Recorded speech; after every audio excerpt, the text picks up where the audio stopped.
ম্যাচের আগেই ফলাফল ফাঁস, দিল্লি নাকি মুম্বাই? আইপিএলে 43তম ম্যাচে জিতবে কোন দল? ভবিষ্যৎবাণী করল জ্যোতিষী বিড়াল। আইপিএলে 43তম ম্যাচে জিতবে কোন দল, দিল্লি নাকি মুম্বাই? তা নিশ্চয়ই আগেভাগে বলে দেওয়া সম্ভব নয়। তবে এবার সেই কঠিন কাজটি করে দেখাবে অ্যাকিলস নামের একটি বিড়াল।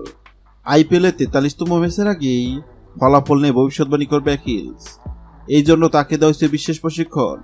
2010 বিশ্বকাপে অক্টোপাস পলের কথা নিশ্চয় মনে আছে অনেকের। একের পর এক চমকপ্রদ ভবিষ্যৎবাণী করে দক্ষিণ আফ্রিকা বিশ্বকাপে ভিন্ন এক রোমাঞ্চ ছড়িয়েছিল পল। স্পেন যে 2010 সালে বিশ্বকাপ জয় করবে তা আগেভাগে জানিয়ে দিয়েছিল অক্টোপাসটি। সুখবর আইপিএল 2024-এও আছে।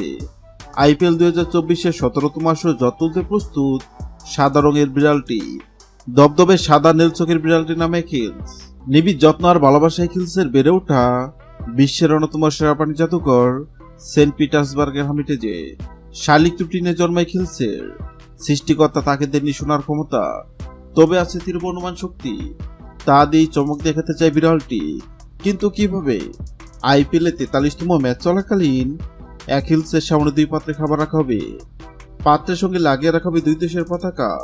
অ্যাকিলস যে পাত্রে খাবার খাবে বোঝা যাবে সেদিন ওই ম্যাচে বিজয়ী হবে পাত্রের সঙ্গে রাখা যে দেশের পতাকা আছে দেশটি। গত 22 মাস শুরু হয়েছে আইপিএল 17তম আসর। আসরে 43তম ম্যাচে জিতবে কোন দল? সেক্ষেত্রে অ্যাকিলস নামক বিড়ালের সামনে দিল্লি ও মুম্বাই নামক 2 পাত্রে খাবার রাখা হয়।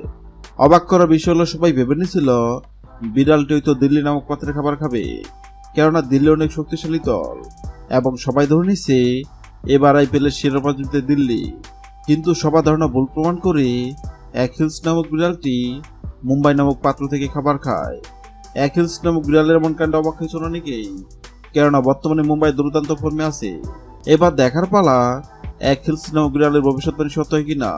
হ্যালো বন্ধুরা, আপনাদের কি মনে হয় আইপিএল 43তম ম্যাচে মুম্বাই কি পারবে দিল্লিকে হারাতে? অবশ্যই কমেন্ট করে জানাবেন। ভিডিওটি ভালো লাগলে লাইক দিবেন এবং সাবস্ক্রাইব করে আমাদের চ্যানেলের সঙ্গে থাকবেন। ভিডিওটি দেখার জন্য আপনাকে অসংখ্য ধন্যবাদ।